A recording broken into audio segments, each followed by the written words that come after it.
If I asked you where your time goes every day, you'd probably have a pretty good idea, wouldn't you? But if we put it on paper, most people are shocked at what they see. You can't change what you don't acknowledge. And today we're going to do the reality check that most people don't even bother to try. And the people that actually do it, they suddenly find pockets of time that they didn't even know they had. In the last video, we talked about, the discovery zone, figuring out what it is you actually want to do in, this midlife era that you're in.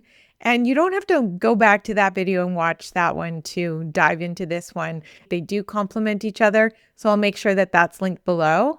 But let's get you on the path to what I like to call the inventory of the day. From the moment that you wake up to the moment that you go to bed, we're going to zoom in on your actual day so that you can see in black and white what's stealing your energy, what's giving you energy, and where your life is quietly maybe disappearing. When I did this the first time, I realized that I didn't actually have a no time problem. So that's one of the things that I built into the Ideas in Motion planner, but you can do this in your journal, on a piece of paper, on a napkin, whatever you want to do, as long as you are doing the work that gets the results, right? Okay, so here's what we're going to do. I want you to get a piece of paper or get your journal, and you can put me on pause to do that, or do this all in your head and promise yourself to come back. Save this video so that you can. I mentioned that you could do it on a napkin, but if you have a day like me, the napkin just might not be big enough. So what you're going to do is you're going to record the time that you wake up on a daily basis. So you can start with, how was your day today? How like when you have to go to see a dietitian or something like that, or you go see a fitness professional to get in better shape, they want to see a food diary, right? And so all of a sudden, like the rains come in and you're like putting everything in that you think that they want to see in the actual food diary, right? You're eating on the rails for 3 days. Well, that's not giving a really good version of what reality is so that they can help you, like tweak things. That's giving a masked version of yourself. So that's why I want you to start with today whenever you're, seeing this video for the first time, and start with today so you have an actual reality. You didn't clean anything up. So time you wake up, the first thing you do, and then hour by hour, what you're actually doing to fill that time. Start with what you happened this morning. So it might look something like this, okay? 6:30 to 7, you wake up, check your phone, scroll. 7 to 8, get kids ready, rush them to school. If you're an empty nester like me, and if you're in midlife, maybe it's walking the dog, and maybe it's your casual tea time, maybe you read a book, whatever it is that you do, there's no judgment here. 8 to 9, if you commute, maybe that's when you're commuting. Scrolling Instagram if you're commuting by public transportation. I don't know. My commute is like basically down the hall and into my office. Okay. 9 to 12, there's work, there's clients, there's emails, whatever you do for work from 9 to 12, fill it in, right? Keep going until bedtime. When you see it on paper, it's like turning the lights on. You're going to be able to see where there's pockets of time that you can claim back.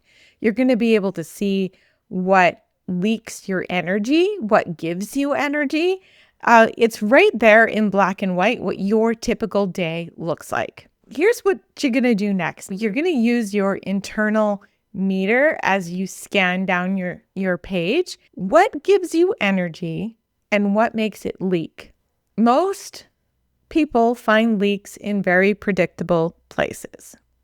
It's things like, where did my phone go? Phone scrolling, TV, or streaming some sort of show that you don't even really like. It's just a habit. Decision fatigue. Walking out into the kitchen opening up the fridge, wondering what you're going to have for lunch, and then remembering, oh, maybe before I start cooking lunch, I should get the laundry from the washer into the dryer. And then you're down there and you start thinking about that next task that you should do. Oh, I didn't finish shoveling the driveway. I got to go do the steps. And then you're outside doing that. And then you come back in and you're hungry again. Even now, you're even more ravenous. You see how this kind of goes? And, you have 10 more minutes and you got to get back to work because maybe a client's going to be calling you. This isn't about judging yourself. It's about telling the truth so that you can make a different choice, right? That's all. One of the biggest shifts for me, I call it the smartphone boundary builder, because this is usually the thing that takes the most of our attention. It's everything at our fingertips, and it can be used for lots of good, but it can also be a cause of a lot of our distractions and time and space leaks. What might not be so obvious is that it takes up space in your brain. If I'm trying to take a break from work and I use that break from work to scroll on Instagram or scroll on Facebook, what's happening in the brain is my brain is taking in all of that information and all that stimulus, and it's reacting the same way it would as if I was exerting myself. If you've ever gotten to the end of the day and you're like, I didn't do anything physically, but gosh, my body hurts, my brain hurts, and I'm so tired. And it might not be that. It might be that you're overstimulated, which is a completely different thing. It's because instead of actually resting and going for a walk, you were taking something else in. Okay. It's wild. It's kind of like it's one of those quantum things. Is it time you need or is it space you need? And that's the question that only you can answer. And the clues are inside your time inventory. Let's move on to the smartphone boundary builder. There's 3 simple boundaries. The first one is to clean up your home screen. So the first thing you see when you log into your phone is your home screen. Okay. And it has, in order to have it nice and clean, you want to keep apps on it that serve your morning goals. So there's things like, you can have things like music. I have my phone on there just in case, voice notes, camera, my Aura ring, because I like to see my health stats, and all my fitness apps, my timer, all that stuff. It all supports, my health goals. Number 2 is turn off all notifications. The last thing you want is anything beeping or blinging or beeping or even turned red. Keep the notifications on that you really, really need, but you can always silence your notifications for pockets of time. You can really make your smartphone your best friend when it comes to protecting your time and space. Allow it to work with you. And that's by, making sure that you have your notifications off. And you can schedule your check-ins. You don't have to be on and available to people 24/7. Number 3, the third basic is airplane mode zones. So pick a time in the evening to completely turn it off, like airplane mode, and you don't even look at your phone. This is going to help you with your sleep. It's also going to help you, regenerate some of the space and some of the time. For most people, I say to start with an hour before bed and then an hour or 2 after wake up. But I also challenge you to go with a 24-hour period, completely offline, no media. Go ahead, keep your phone and text alive if that's how you're connected to maybe your family. But anything to do with the internet and the big wide world, just turn it off. Let your time and space breathe and see what happens. See what comes up. It's going to be uncomfortable at first. I know for me, I kept grabbing my phone and then I'm like, oh, well, there's nothing to look at, and putting it back down.